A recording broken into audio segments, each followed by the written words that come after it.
take it slow.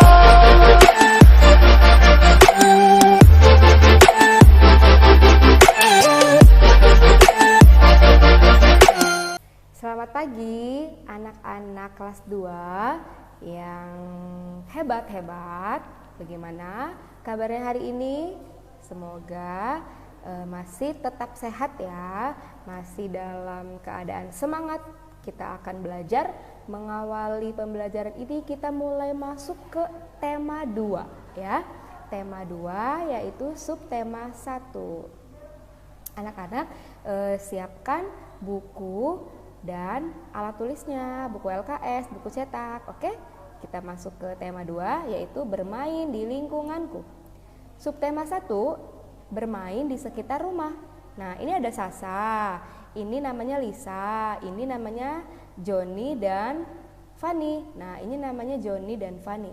Joni dan Fanny bermain bersama Lisa dan Sasa. Nah, kalau bermain kan nggak bisa sendiri, jadi harus ramai-ramai ya. Dalam permainan juga, dalam kita bermain itu ada aturannya. Nah, judul kita ya hari ini yaitu menaati aturan bermain di lingkungan rumah. Yang pertama ada berhenti, artinya berhenti bermain pada waktunya. Jadi jika sudah waktunya selesai bermain, anak-anak harus selesai bermain. Jangan bermain terus satu hari. Kapan waktu belajar, kapan waktu bermain, anak-anak harus bisa sesuaikan ya.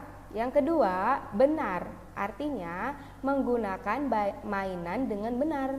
Oke, yang ketiga ada bergantian, yaitu menggunakan mainan secara bergantian. Jadi ganti-gantian ya, bergiliran.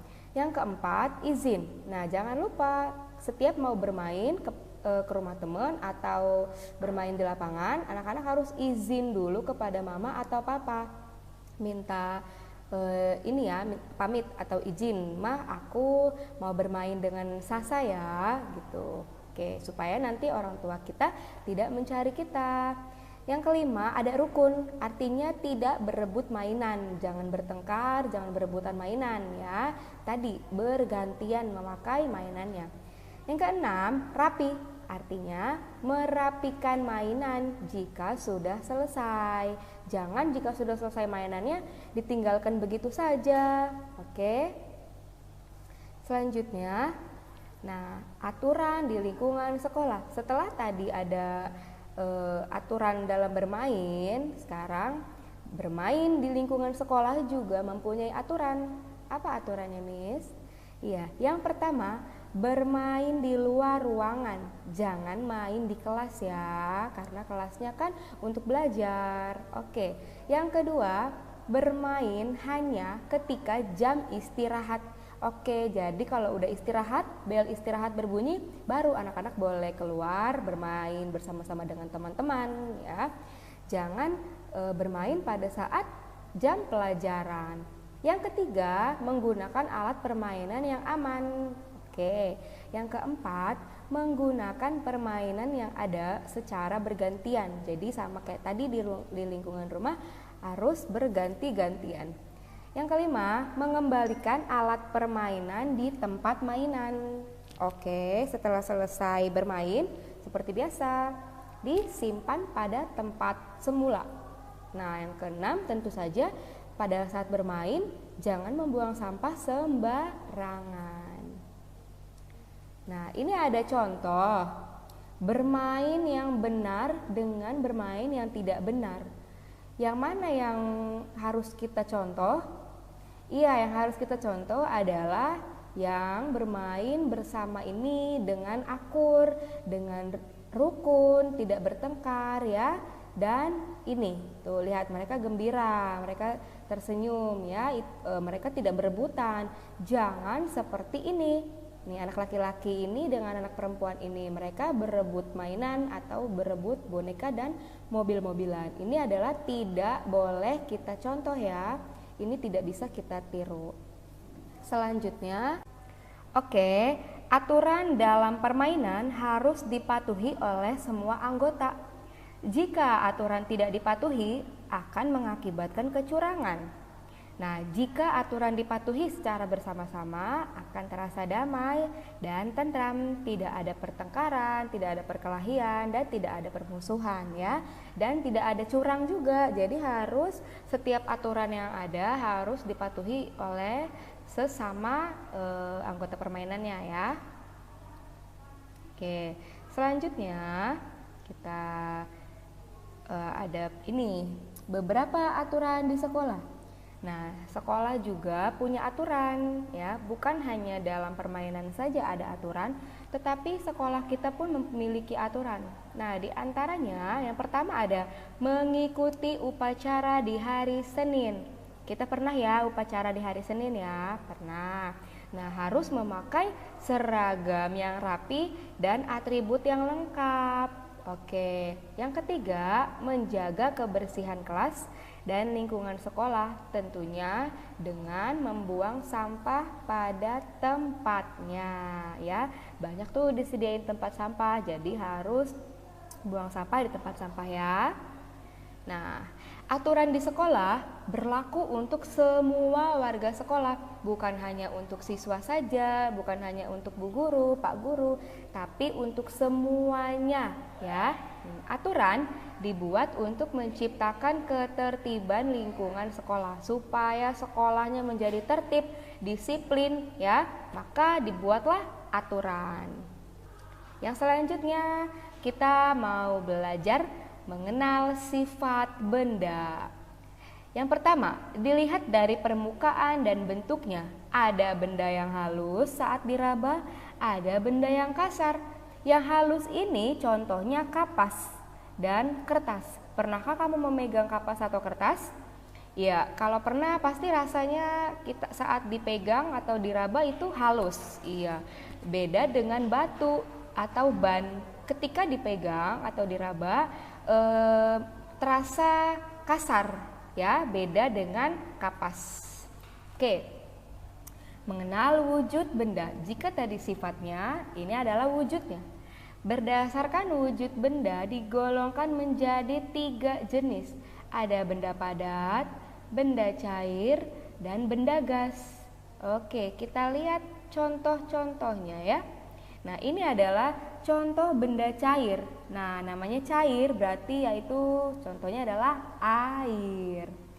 Air atau benda cair adalah benda yang bentuknya berubah-ubah sesuai dengan bentuk wadahnya. Jika air kita taruh di dalam ember, airnya bentuknya seperti ember, menyerupai wadahnya atau tempatnya. Ini adalah sirup ya. Nah, sirup kita masukkan ke dalam botol, bentuknya seperti botolnya nih ya. Nah, ini jus nih, Miss lagi seduh jus strawberry, Miss seduh di dalam gelas. Nah, bentuknya seperti gelas. Jadi benda cair itu adalah benda yang bentuknya berubah-ubah sesuai dengan bentuk wadahnya. Nah, yang selanjutnya ada contoh benda padat. Nah, yaitu seperti batu ya, contohnya batu. Kenapa? Karena benda padat adalah benda yang bentuknya tetap saat diletakkan di berbagai tempat. Coba kamu letakkan batu ini ke kantong celanamu. Berubahkah dia? Tidak, masih tetap ya seperti awal kamu ambil atau kamu letakkan. Ya, selain ada batu, ada apa lagi? Banyak contohnya. Di rumah kita benda padat itu ada kursi, ada meja. Ya, ada kursi, ada meja, ada handphone. Nah, ini benda padat nih. Kalau Miss letakkan di sini, pintu masih bentuknya tidak berubah, masih tetap handphone ya, masih persegi. Oke. Ada bentuk apa lagi? Buku. Nah, buku ini contoh benda padat juga karena ketika dipindahkan atau diletakkan bentuknya tidak berubah, tetap ya. Oke, kita masuk ke selanjutnya yaitu ini. Contoh benda gas. Benda gas yaitu udara.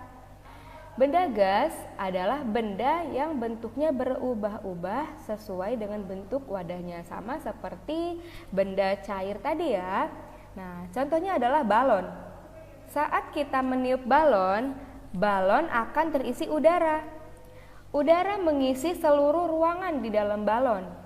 Udara menekan balon ke segala arah sehingga balon akan menggelembung. Nah, ini balon yang sudah ditiup ya. Oke, dia akan menggelembung. Oke anak-anak, itu adalah pelajaran kita hari ini.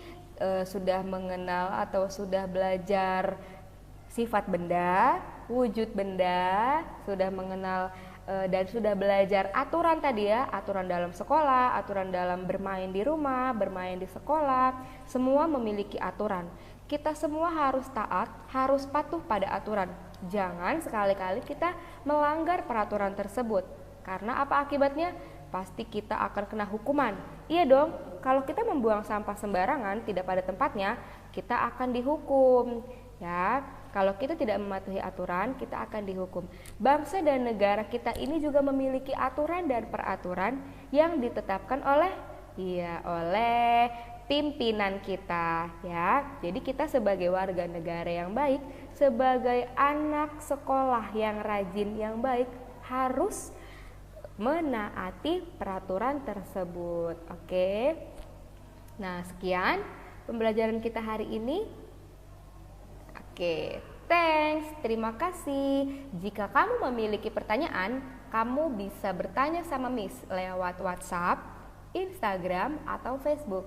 Oke anak-anak, selamat belajar.